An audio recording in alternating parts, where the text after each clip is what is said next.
Avant, l'acétonémie, c'était un problème qu'on traitait que quand on avait des animaux qui étaient vraiment arrivés mal en point et qu'on détectait beaucoup plus tard qu'aujourd'hui. Avant, des problèmes d'acétonémie avec des vaches qui étaient vraiment malades, on avait environ une vache sur 10 qui était vraiment en état critique. Aujourd'hui, on en trouve autant, par contre les problèmes sont abordés beaucoup plus tôt et on travaille en amont, ce qui permet de pas attendre que les vaches soient vraiment nales pour les traiter. Et là on a gagné, ou on perd surtout beaucoup moins en état, en repro, et on a gagné en qualité de lactation sur nos animaux, quoi.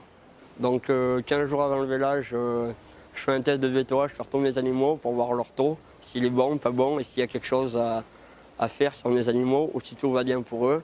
Donc après, suivant ce test, on peut introduire de nouveaux propylènes avant vélage au catarca ou carrément dans la ration si on a le lot entier qui est mal en point. Après, au vélage, je fais systématiquement le test sur mes animaux pour voir le taux.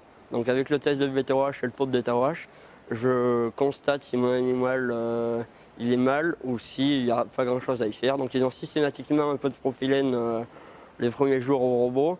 Par contre, après, si on détecte des problèmes beaucoup plus graves avec un taux plus élevé, dans ce cas-là, on peut utiliser le Boliceto et on augmente notre taux, notre concentration de monopropylène au robot.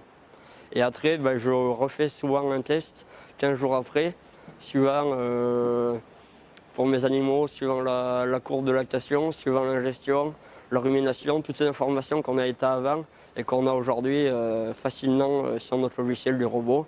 Et suivant cela, à 15 jours, ça m'arrive aussi de continuer le monopropylène, suivant ou des vaches qui perdent de l'état, qui sont mal en point. On utilise les tests de bétoage depuis environ 6 mois. Donc on a dû poser environ une dizaine de bolus. Donc sur les 10 vaches qu'on a posé des bolus, on a trouvé des résultats vraiment très satisfaisants avec des reprises d'état, un poil plus joli, des vaches qui mangeaient plus, des cours de lactation qui repartaient vers la hausse et des résultats de repro derrière qui sont beaucoup bien meilleurs et des vaches mieux en état et des vaches qui vont bien, quoi.